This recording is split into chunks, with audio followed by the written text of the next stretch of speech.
Hi there, welcome to Grain TV. It's Wednesday, April 26th, and another down day in the markets. Let's take a look at Grain Hedge's trade platform and see what the action was like today.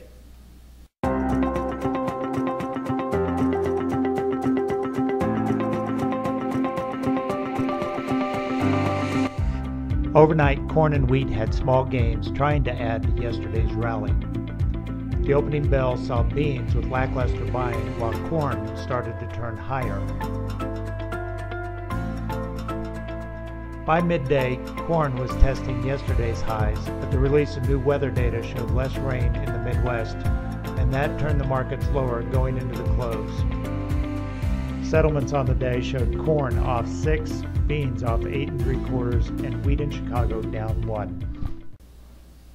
Welcome back. Let's take a look at some of the news that was shaping the grain trade today. We started out positive, but by mid-session we got two fundamental factors that sort of changed the landscape of trade. First of all, the White House is reportedly considering an executive order to pull out of NAFTA. That certainly sent the corn market in a tither, heading lower.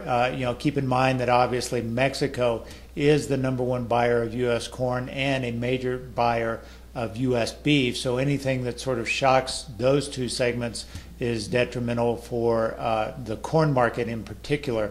So that certainly was negative. Also, around the same time, midday, we got the latest weather forecast. The latest GFS run showed less rain in the southern Illinois, Iowa area. So while it's not eliminated all of the heavy moisture that's coming, it is certainly shaving the totals that we have been looking at. Let's take a look at these weather maps, and in particular on the left side you have the 2-week accumulation that is expected based on the latest GFS run midday today. On the right is the change in that precipitation total based on the latest run versus the run just 12 hours ago. So what you can see is there's still a sizable amount of rain in that southern Illinois area, stretching up into central Illinois. But on the right, where you see the brown patches and the sort of light green patches, you'll see those are areas where the moisture has been reduced. In some cases, as much to 1 to 2 inches was shaved off of these forecasts in the latest model run. So those two news events, the pulling out of NAFTA and the drier forecast coming in the next 2 weeks, certainly got the corn market traversing to the other side of where it has been in the last day, which is higher. Other news out today, we had weekly EIA ethanol data.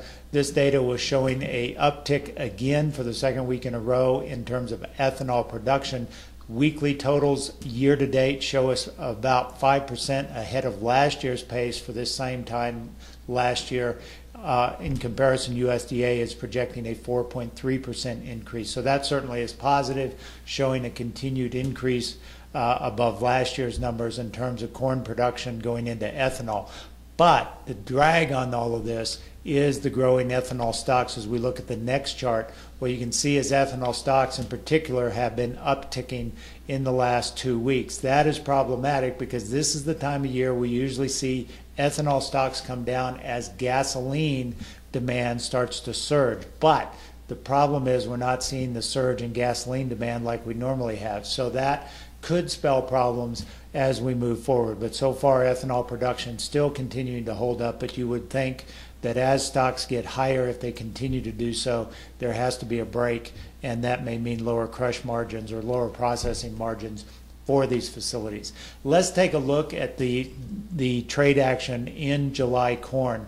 Keep in mind, first notice day is Friday. A lot of longs will be out of the market by close of trade tomorrow. So we're going to start focusing on the July contracts, July corn here. What you have is an hourly chart from the Grain Hedge trading platform. What you can see is a fairly clear delineation. Yesterday's big rally, everyone got excited. We had a 6-cent move higher yesterday on these wet weather forecasts, touching up 374 3/4 before backing off a little bit on the close yesterday.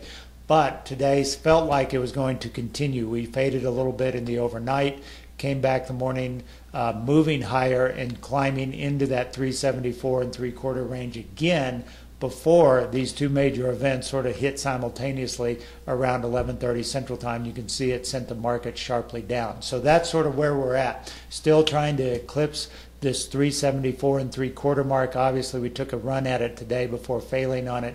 Watch that going forward. If these weather models continue to show more moisture, then I wouldn't be surprised to see us come along. The political issue, that certainly is a scary issue in some level, but it is a long way away, and certainly the ramifications of it are not well understood, without a lot more policy discussion going forward. So while I think today was a sharp reminder that we're still in a bear market, there may need to be some further upside if we see more rain coming down the pipe, as we're expected to see in the last half of April, 1st of May.